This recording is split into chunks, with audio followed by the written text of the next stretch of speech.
নমস্কাৰ, জহাৰ, জয় জগন্নাথ, জয় যীশু।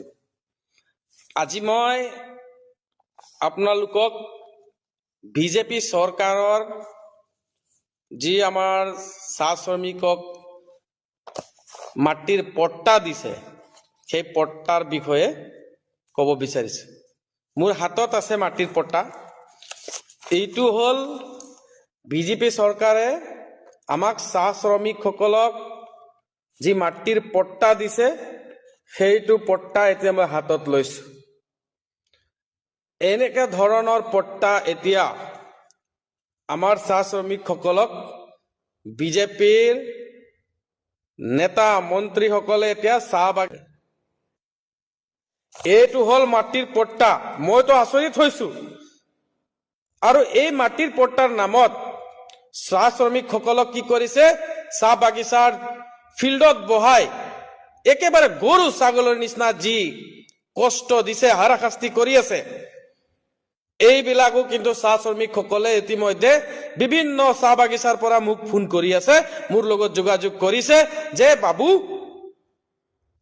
এই যে এবাৰ যে আমাক যে ফৰ্ম দি আছে এবাৰ মাটি পট্টা পাম নেকি বুলি কৈ আছে, সুধি আছে। এতিয়া আপোনালোকে কওক, এই যে ফৰ্ম যে দিছে আপোনালোকে, এই ফৰ্মটোত কেতিয়া চাহ শ্ৰমিকসকলৰ যি কোৱাৰ্টাৰ আছে, ঘৰ আছে, সাৰ্ভে কেতিয়া কৰিব? আৰু আমি নাজানো নেকি মানুহ এজনে মাটিৰ পট্টা কেনেকে পায়, এটা মাটিৰ অধিকাৰী কেনেকে হয়, ইয়াৰ প্ৰচেছ কি আমি নাজানো? এই ফৰ্ম দিলে আপোনালোকে ভাবি আছে ফৰ্মটো দি পেলাই আমি এইবাৰ নিৰ্বাচনৰ কাৰণে অলপ ভোটটো যোগাৰ কৰি ল'ম, তাৰ পিছত দেখা যাব 5 বছৰ পিছত কোম্পানীৰ পৰা আপোনালোকে মাটিটো ল'লে, কোম্পানীয়ে আপোনালোকক অনুমতি প্ৰদান কৰিলে, আৰু যদিয়ে প্ৰদান কৰিছে তেতিয়াহ'লে আপোনালোকে প্ৰত্যেকটা চাহ বাগিচাত, প্ৰত্যেকটা লাইনত, প্ৰত্যেকটা ঘৰত এতিয়ালৈকে আপোনালোকে জোখ মাখ কিয় লোৱা নাই, এই প্ৰশ্নৰ উত্তৰ দিয়ক। আৰু জোখ মাখ লোৱাৰ লগে লগে আপোনালোকে এখন খাজনা ৰচিদ দিব লাগিব। এই খাজনা ৰচিদ আজিলৈকে আপোনালোকে জোখ মাখ লৈ কিয় দিয়া নাই? এনেকুৱা এটা ফৰ্ম দি পেলাই আপোনালোকে কৈ আছে যে আমি মাটিৰ পট্টা দিছো, মাটিৰ পট্টা 200 বছৰ পিছত মাটিৰ পট্টা দিছো। এই ধৰণৰ ৰাজনীতি, প্ৰলোভনৰ ৰাজনীতি আপোনালোকে সাধাৰণ চাহ শ্ৰমিকসকলৰ মন মগজ কিনাৰ ধৰণে ৰাজনীতি বিজেপিয়ে কৰিব নোৱাৰিব এইবাৰ। কাৰণ আপোনালোকে এতিয়া জানে যে চাহ শ্ৰমিকসকল এতিয়া বুজি পাইছে আপোনালোকক কি কাৰণে ভোট দিছিল 2014 চনত আৰু 16 চনত। এবাৰ কওকচোন কি কাৰণে ভোট দিছিল? সেইখিনি জানো আপোনালোকে পূৰণ কৰিলে?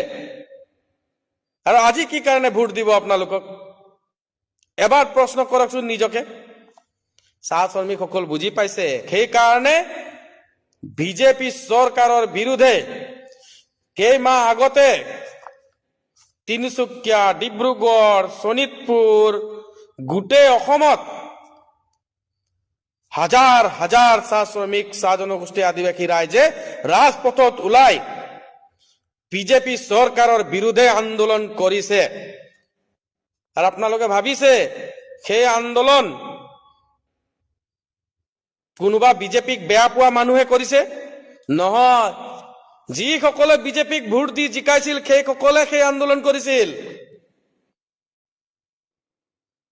সেইকাৰণে আপোনালোকে ভাবিছে যে এই ধৰণৰ কাম কাজ কৰি আপোনালোকে ভাবিছে যে আমি চাহ শ্ৰমিকসকলক এটা কাগজ দি ভূমি পাট্টাৰ নামত যদি আপোনালোকে ৰাজনীতি কৰিব বিচাৰিছে তেতিয়াহ'লে সেই ৰাজনীতিত আপোনালোকে সফল নহয়। আৰু মই ক'ব খোজো, এতিয়া এই মোৰ ভিডিঅ' চোৱাৰ পিছত কিছুমান আমাৰে বন্ধুসকল, মোৰ লগৰ ভাইটিসকল সকলোৱে এতিয়া মোক কমেণ্ট কৰিব। মই তেওঁলোকক ক'ব খুজিছো, মোক কমেণ্ট কৰাৰ আগতে চিন্তা কৰি ল'ব ভৱিষ্যত যে আমি এই ভূমি পট্টা, এই কাগজখন আমাৰ ভূমি পট্টা হয় নেকি? এই ফৰ্মখনত কি আছে? মইতো এখন ফৰ্ম পঢ়িছো, এই ফৰ্মখনতো একোৱে নাই। এইটো কি প্ৰমাণ হয় যে আপুনি ভূমি পট্টা পাব? ইয়াৰ আগত কি আপোনালোকে কেতিয়াও মাটিৰ পট্টা পোৱা নাই? কেতিয়াও আপোনালোকে মাটি কেনেকা পায় ইয়াৰ প্ৰচেছ নাজানে? সকলোৱে জানে। তো এই বিষয়বিলাক আছে, আপোনালোকে এই ধৰণে চাহ শ্ৰমিকসকলক হাৰাশাস্তি আৰু ঠগ প্ৰবঞ্চনা কৰিবলৈ বন্ধ কৰক।